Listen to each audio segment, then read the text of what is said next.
Hello friends, আজকের ভিডিওতে upcoming Assam direct recruitment exam grade 3 grade 4 এর জন্য ডিএইচএস অর্থাৎ ডাইরেক্টরেট অফ হেলথ সার্ভিসেস এর 2019 এর গ্রেড 3 এর যে পরীক্ষা অনুষ্ঠিত হয়েছিল এই পরীক্ষার জেনারেল নলেজের কোয়েশ্চেনগুলি আলোচনা করব। ভিডিওটি তাই আপনাদের সকলের জন্য খুব গুরুত্বপূর্ণ। ভিডিওকে প্লিজ আপনারা শেষ পর্যন্ত স্কিপ না করে অবশ্যই দেখবেন। চ্যানেলে প্রথমবার আপনি ভিডিও দেখে থাকলে ভিডিওকে লাইক করার সাথে সাথে চ্যানেলকেও সাবস্ক্রাইব করে রাখবেন। চলুন শুরু করি আজকের গুরুত্বপূর্ণ এমসিকিউগুলি। দেখুন question number 1, the Aryan's came to India from, মানে ভারতবর্ষে আর্যরা কোথা থেকে এসেছে আপনাকে বলতে হবে। তো ভারতবর্ষে আর্যরা এসেছে সেন্ট্রাল এশিয়া থেকে। বি হয়ে যাবে এই প্রশ্নের correct answer. Question number 2, Gautam Buddha was born at, Gautam Buddha কোথায় জন্মগ্রহণ করেছিলেন? বোধগয়া, সারনাথ, তারপর পাটলিপুত্র, লুম্বিনী পার্ক। এই প্রশ্নের কারেক্ট আনসার হবে অপশন ডি, লুম্বিনী পার্ক নামক স্থানে গৌতম বুদ্ধ জন্মগ্রহণ করেছিলেন। কোয়েশ্চেন নাম্বার 3 আবার দেখুন, who was the founder of slave dynasty? Slave dynasty মানে দাস বংশের প্রতিষ্ঠাতা কে ছিলেন? মনে রাখবেন দাস বংশের প্রতিষ্ঠাতা হলেন কুতুবউদ্দিন আইবেক। বি হয়ে যাবে এই প্রশ্নের কারেক্ট আনসার। তারপর question number 4, who was the first president of the Indian national Congress? ভারতীয় জাতীয় কংগ্রেসের প্রথম প্রেসিডেন্ট কে বা সভাপতি কে ছিলেন? মনে রাখবেন ভারতীয় জাতীয় কংগ্রেসের প্রথম সভাপতি ছিলেন উমেশচন্দ্র ব্যানার্জি, WC ব্যানার্জি। তো সি হয়ে যাবে কারেক্ট আনসার। তারপর দেখুন question number 5, who was the first Mughal empire in India? মানে ভারতের প্রথম মুঘল শাসক বা সম্রাট কে ছিলেন? বাহাদুর শাহ জাফর, হুমায়ুন, আকবর, বাবর। এই প্রশ্নের কারেক্ট আনসার হলো অপশন ডি, বাবর হলেন ভারতের প্রথম মুঘল শাসক বা সম্রাট। তারপর question number 6, who among the following was not actively involved in the revolt of 1857? মনে রাখবেন 1857 খ্রিস্টাব্দে কোন বিদ্রোহ হয়েছিল? 1857 খ্রিস্টাব্দে সেপয় মিউটিনি অনুষ্ঠিত হয়েছিল বা সিপাহী বিদ্রোহ এটাকে বাংলায় বলা হয়। নাম অবশ্যই মনে রাখবেন। রানী লক্ষ্মীবাই অফ ঝাঁসি, ঝাঁসির রানী লক্ষ্মীবাই সিপাহী বিদ্রোহে অংশগ্রহণ করেছিলেন। তাতিয়া টোপি, তাতিয়া টোপিও সিপাহী বিদ্রোহে একইভাবে অংশগ্রহণ করেছিলেন, তো এটাও হবে না। তারপর নানা সাহেব, নানা সাহেবও সিপাহী বিদ্রোহে অ্যাক্টিভলি পার্টিসিপেট করেছিলেন। তারপর আহমদ শাহ আবদালি, আহমদ শাহ আবদালি কিন্তু সিপাহী বিদ্রোহে পার্টিসিপেট করেননি। এই প্রশ্নের কারেক্ট আনসার হয়ে যাবে অপশন ডি, কেননা বাকি সকল কিন্তু ব্যক্তিরা সিপাহী বিদ্রোহে অংশগ্রহণ করেছিলেন, অংশগ্রহণ করেননি আহমদ শাহ আবদালি। তারপর কোয়েশ্চেন নাম্বার 7 এবার দেখুন, which of the following is the hottest planet of our solar system? মানে সৌরজগতের সবচেয়ে উষ্ণ গ্রহ কোনটি? সবচেয়ে উষ্ণ মনে রাখবেন মার্কারি, ভেনাস, মার্স, স্যাটার্ন। মনে রাখবেন সৌরজগতের সবচেয়ে উষ্ণ বা হটেস্ট প্ল্যানেট হলো ভেনাস। বি হয়ে যাবে correct answer. Question number 8, which is the second largest river in the world? Second largest river মনে রাখবেন যদি প্রশ্ন আসে যে সবচেয়ে বড় মানে largest river in the world যদি আসে তখন আপনি নীল নদীর নাম দেবেন, ঠিক আছে? আর যদি সেকেন্ড লার্জেস্ট রিভার আসে তখন আপনি অ্যামাজন নদীর নাম দেবেন, মনে রাখবেন। তো সবচেয়ে বড় নদী হলো নীল নদী আর দ্বিতীয় বৃহত্তম নদী হলো অ্যামাজন। কোয়েশ্চেন নাম্বার 9 এবার আমরা দেখি, which of the following is the deepest lake in the world? মানে বিশ্বের মধ্যে সবচেয়ে গভীরতম হ্রদ কোনটি? কাস্পিয়ান সি, বৈকাল, তারপর টাঙ্গাইকা, তারপর ভিক্টোরিয়া। এই প্রশ্নের কারেক্ট আনসার হয়ে যাবে অপশন বি, বৈকাল হ্রদ পৃথিবীর মধ্যে সবচেয়ে গভীরতম হ্রদ। কোয়েশ্চেন নাম্বার 10 দেখুন, what is the capital of Canada? Canada এর রাজধানীর নাম কি? মনে রাখবেন কানাডা এর রাজধানীর নাম হলো অটাওয়া, ঠিক আছে? তো এ হয়ে যাবে কারেক্ট আনসার। তারপর কোয়েশ্চেন নাম্বার 11 দেখুন, what is the currency of Bangladesh, মানে বাংলাদেশের মুদ্রার নাম কি? বাংলাদেশের মুদ্রাকে টাকা বলা হয়, ডি হয়ে যাবে কারেক্ট আনসার। তারপর question number 12, Baghdad is situated on the bank of, Baghdad কোন নদীর পাড়ে অবস্থিত? Tigris river, Thames river, Seine river, Darling river.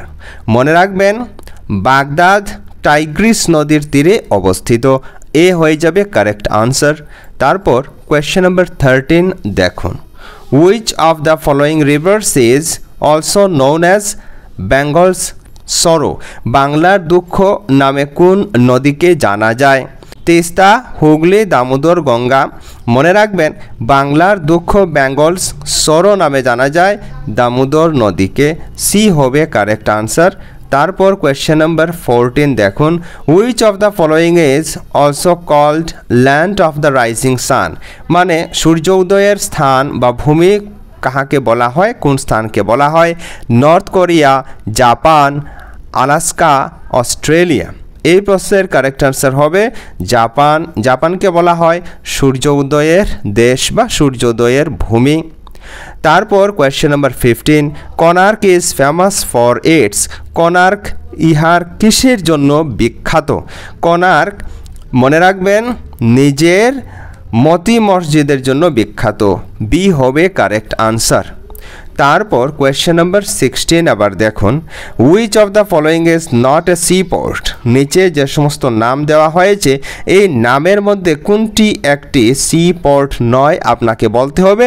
C port মানে সমুদ্র বন্দর, ঠিক আছে। চেন্নাই, দেখুন চেন্নাই হলো একটি সি পোর্ট। কোচিও একটি সি পোর্ট।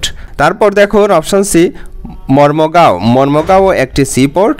তারপর অপশন ডি ভুবনেশ্বর, দেখুন ভুবনেশ্বর কিন্তু একটি সি পোর্ট নয়, তাই এই প্রশ্নের কারেক্ট আনসার হয়ে যাবে ভুবনেশ্বর। কোয়েশ্চেন নাম্বার 17 দেখুন, why is Rajghat famous, Rajghat কিসের জন্য বিখ্যাত? তো রাজঘাট মহাত্মা গান্ধীর সমাধির জন্য বিখ্যাত, বি হয়ে যাবে এই প্রশ্নের correct answer. Question number 18, the famous golden temple is located in the city of, বিখ্যাত স্বর্ণ মন্দির কোন শহরে অবস্থিত? ভুবনেশ্বর, কলকাতা, অমৃতসর, তিরুপতি। তো স্বর্ণ মন্দির অমৃতসরে অবস্থিত, সি হয়ে যাবে এই প্রশ্নের শুদ্ধ উত্তর। তারপর question number 19, Bandipur national park is situated in, Bandipur national park কোথায় অবস্থিত? তামিলনাড়ু, কর্ণাটক, কেরালা, মহারাষ্ট্র। মনে রাখবেন বন্দিপুর ন্যাশনাল পার্ক কেরালা রাজ্যে অবস্থিত, সি হবে কারেক্ট আনসার। তারপর question number 20, which of the following is a world heritage site in India, ভারতের মধ্যে নিচের কোনটি একটি ওয়ার্ল্ড হেরিটেজ সাইট? যেমন Kaziranga national park, Jaldapara national park, Mudumalai national park, তারপর Dachigam national park. World heritage site Kaziranga national পার্ককে বলা হয়, অর্থাৎ বিশ্বের জৈব বৈচিত্র্যময় স্থান আর কি। তো এ হয়ে যাবে এই প্রশ্নের শুদ্ধ উত্তর। তারপর question number 21, who was the first president of India, স্বাধীন ভারতের প্রথম প্রেসিডেন্ট কে ছিলেন, রাষ্ট্রপতি কে ছিলেন? স্বাধীন ভারতের প্রথম রাষ্ট্রপতি ছিলেন ডক্টর রাজেন্দ্র প্রসাদ, বি হয়ে যাবে কারেক্ট আনসার। তারপর question number 22, which of the following is the capital of Andaman and Nicobar islands, Andaman এবং নিকোবর দ্বীপপুঞ্জের রাজধানীর নাম কি? আন্দামান এবং নিকোবর দ্বীপপুঞ্জের রাজধানীর নাম হলো পুদুচেরি, বি হবে কারেক্ট আনসার। তারপর question number 23, Lepcha is a tribe of, Lepcha কোথাকার ট্রাইব? আপনাকে বলতে হবে অরুণাচল প্রদেশ, সিকিম, মিজোরাম, নাগাল্যান্ড। দেখুন লেপচা হলো সিকিমের একটি জনজাতি বা ট্রাইব। তারপর question number 24, which of the following states has a common border with Pakistan, নিচে কয়েকটি ভারতের রাজ্যের নাম দেওয়া হয়েছে, এই রাজ্যের মধ্যে কোন রাজ্যের পাকিস্তানের সঙ্গে সীমানা রয়েছে, বাউন্ডারি রয়েছে? আপনাকে বলতে হবে। অপশনগুলি দেখুন, গুজরাট, মহারাষ্ট্র, গোয়া, হরিয়ানা। মনে রাখবেন পাকিস্তানের সঙ্গে বাউন্ডারি শেয়ার করে গুজরাট, তো এ হয়ে যাবে কারেক্ট আনসার। তারপর কোয়েশ্চেন নাম্বার 25 এবার দেখুন আজ আমরা টোটাল 35 কোয়েশ্চেন প্র্যাকটিস করব।